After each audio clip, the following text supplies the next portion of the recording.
The King of Kings.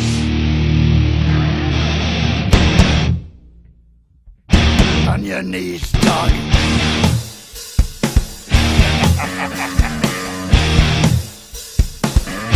All hail.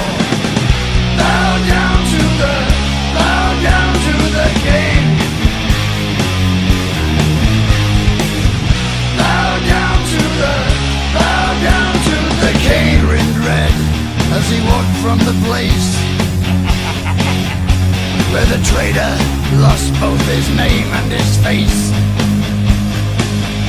Through the halls and the corridors, stinking in blood, he tasted his grin, and it tasted good. The King took his head, left him broken and dead.